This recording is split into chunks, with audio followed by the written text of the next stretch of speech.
Copays and coinsurance are two ways health insurance asks you to share costs. The pattern shows up when a copay is usually a fixed amount, while coinsurance is a percentage. The moving force is that the difference affects what you pay at clinics, pharmacies, and hospitals. The risk is that confusing them can make a bill feel surprising. A copay is predictable. In a daily situation, a plan might charge a set amount for a routine doctor visit. The link is that the amount is known before the visit in many cases. Once that link matters, predictability helps with small recurring care. Coinsurance changes with the total bill. The clearest example is if the covered cost is large, a percentage share can also be large. The explanation starts with 20% of a small lab test is manageable, but 20% of surgery can be serious. The consequence is the total price matters. Copays often apply to common services. For example, primary care visits, specialist visits, urgent care, or prescriptions may have listed copays. The reason is that the plan document decides which services use them. That can mean a familiar card amount does not apply to every type of care. Coinsurance often appears after the deductible. In real life, many plans require you to pay the deductible first, then share costs by percentage. The pressure comes from this. The timing changes your out-of-pocket burden. The result can be two people with the same procedure can pay differently depending on deductible status. The deductible is separate from both terms. Think of it as the amount you pay before certain coverage starts. The process works because copays may or may not count toward it depending on the plan. Over time, reading the benefit summary prevents wrong assumptions. Network status affects both costs. A simple case is this. An in-network doctor may have a lower copay or lower coinsurance rate. The important driver is that out-of-network care can cost much more. That is why the provider choice can matter as much as the medical service. A specialist visit may not cost the same as primary care. You might see it when seeing a dermatologist or cardiologist can carry a higher copay. What matters underneath is that plans price services by category. If it is ignored, patients should check the category before booking. Prescriptions have their own tiers.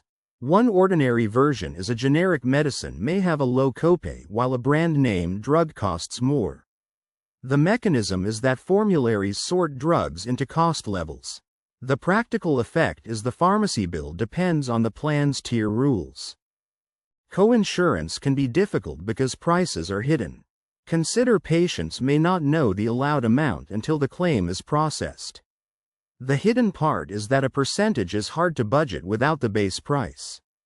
The outcome is often that estimates help but may not be final. The out-of-pocket maximum limits the year's burden. After reaching the out-of-pocket maximum, covered in-network care may be paid differently by the plan. The moving force is that this protects against endless cost sharing. The risk is that the limit usually applies only to covered services under plan rules. Emergency care can still create confusion.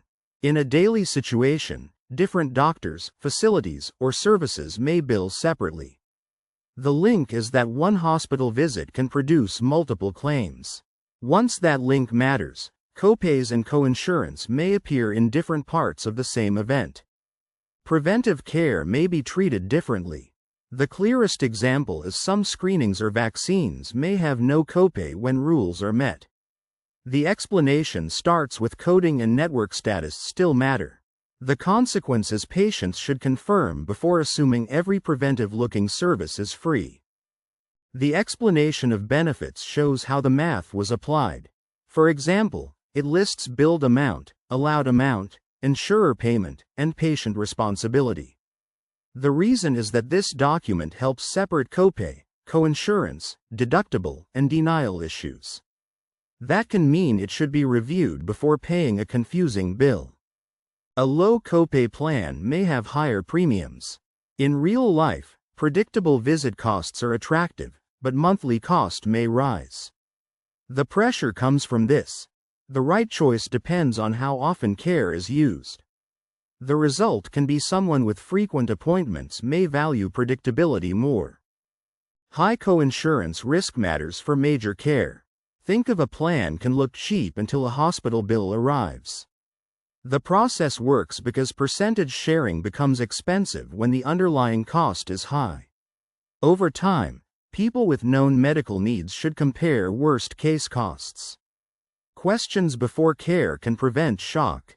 A simple case is this.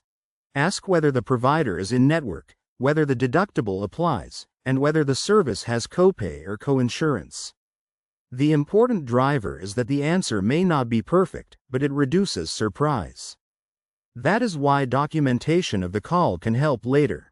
Copay means fixed share, coinsurance means percentage share. You might see it when that simple difference is the foundation. What matters underneath is that the real bill also depends on deductible, network, allowed amount, and annual limits.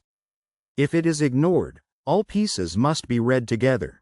The smartest comparison uses scenarios.